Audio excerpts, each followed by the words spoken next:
Hello అండి. Welcome back to me సవా madam family blogs.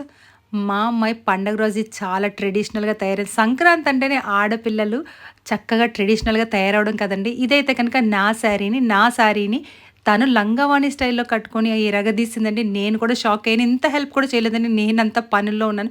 తనైతే కనుక తయారైందన్నమాట. సూపర్‌గా ఉంది కదా! అంతేనండి. ఉన్న దాంట్లోనే అడ్జస్ట్ అయ్యి అలా అనిపించాలన్నమాట. సో, ఇక విషయానికి వచ్చేస్తే కనుక పండగ రోజు మా ఇంటికైతే కనుక ఒక అతిథొచ్చారండి. సెలబ్రిటీ అనుకోవచ్చు. వాళ్ళ గురించి మాట్లాడుకుందాం. ఇదైతే కనుక మా పాత ఫ్రిడ్జ్ మాట. గోద్రేజ్ కొని 12 ఏళ్లయింది. ఇది మేము భోగి రోజు అంటే దీని నీరొచ్చేస్తుందన్నమాట అండి. బాగానన. వాటర్ అందులో ఐస్ అంతా కరిగిపోయి వెనక్కొచ్చేస్తుంది. అది ఎవాపరేట్ అవ్వట్లేదు. తీయాల్సొస్తుంది. తీసినా కూడా మొత్తం అంతా నీరైపోతుందన్నమాట. సో, ఇంక భోగి రోజు అందరం బయలుదేరామాట అండి. నా కూతురు మా అమ్మగారిని ఎక్కించుకొని వస్తుందన్నమాట. మా నాన్నగారు రానని చెప్పారు. సో, మేమైతే కనుక బయలుదేరాము. ఇంతకీ వేట దేనికనుకున్నారా? ఫ్రిడ్జ్ కోసం మాట అండి. గోపాలపట్నం మాకు దగ్గరగా ఉన్న గోపాలపట్నంకెళ్ళాం. ఎప్పుడు కూడా మేము టౌన్‌కి వెళ్తాం. కానీ గోపాలపట్నంకి వచ్చామాట. సోనీ విజన్‌కి మాట. సో, ఇక అక్కడ మొదలైందండి. మేమైతే కనుక సింగిల్ డోర్ తీసుకుందామని వచ్చామమాట.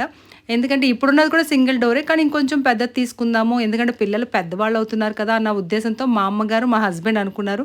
నా ఐడియా మాత్రం మా ఇల్లు కట్టినప్పటి నుంచి కూడా లాస్ట్ 3 ఇయర్స్ నుంచి కూడా 4 డోర్స్ ఉన్నది తీసుకోవాలన్న ఉద్దేశం మాట అండి. నేనైతే అక్కడ చెప్పలేదు. చివరికి వెళ్ళగానే ఫస్ట్ అక్కడికే వెళ్ళామటండి. ఇది ఎల్జీలోని గ్లాసీ మాట. మా తమ్ముడు అన్నారన్నమాట ఎల్జీ తీసుకోండి బాగుంది. ఇది గ్లాసీ ఏటండి వైఫై ఆప్షన్ ఉందట. అంతా ఫ్యూచర్స్ అన్ని కొత్తదన్నమాట అండి. కానీ కాస్ట్ చూస్తే నా కళ్ళు తిరిగాయన్నమాట. భోగి రోజు మంటలన్నీ కళ్ళలో కనిపించాయన్నమాట అండి.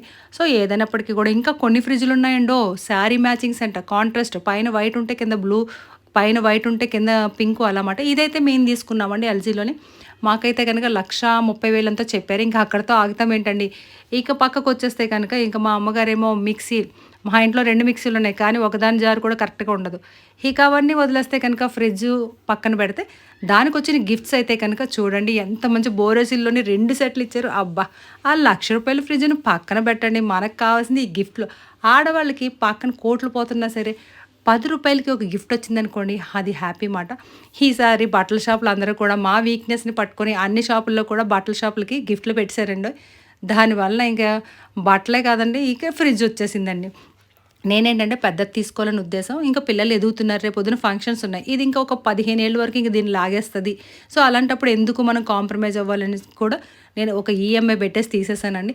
సో, మరి అది మాది సెకండ్ ఫ్లోర్ రావడానికి ఎంత కష్టపడ్డారంటే కనుక 5,000 అడిగారండి. ఏంటి 5,000 అడుగుతున్నారు మరి ఇదిగా అని అనుకున్నమాట. కానీ వాళ్ళు కష్టం చూసిన తర్వాత 5,000 తక్కువే అనుకున్నాం. మేము 3,500కి ఎందుకో 4,000కో బేరమాడారు. కానీ తక్కువే అనిపించిందండి. ఎందుకంటే అమ్మ బాబోయ్! ఇంత కష్టమా అని అనిపించింది. మా వాళ్ళు కూడా హెల్ప్ చేశారు. మా నాన్నగారు, మా హస్బెండ్ కూడా. చివరికి ఇదండి మేము తీసుకున్న ఫ్రిడ్జ్ అయితే కనుక ఎల్జీలో గ్లాసీ అనేసి కొత్తగా వచ్చిందన్నమాట. ఏదైనప్పటికీ కూడా ఫ్రిడ్జ్ వచ్చేసింది. కానీ ఇప్పుడు అసలు ట్విస్ట్ అంతా కూడా ఇది ఎక్కడ పెట్టాలని కూడా కరెక్ట్‌గా పండగ రోజు మధ్యాహ్నం 1 గంటకు వచ్చిందండి. మా అమ్మాయి అప్పుడే తయారై పాపం ఫోటోస్ తీసుకుందామని పక్కకెళ్ళేసరికి ఇదొచ్చింది. ఇంకంతా మా అమ్మాయిని పక్కన దోసేసాము. నేనైతే కనుక స్టార్టింగ్ కదండీ ఎప్పుడో వచ్చింది. సో, అయితే మా అమ్మాయిని ఓపెన్ చేయమన్నమాట. సో, సెలబ్రిటీ అంటే ఇంకెవరో కాదు మా ఎల్జీ ఫ్రిడ్జ్, మా అమ్మాయి ఇద్దరు కూడా సెలబ్రిటీసే మాకు పండగ రోజు మాట అండి. మా అమ్మాయిని ఓపెనింగ్ చేయమన్నామని రూ. 1,00,000 అడిగిందండి. రూ. 1,00,000 కాదు. రూ. 1,00,000 కాదు. మనదంతా కూడా వాళ్ళదే కదండీ.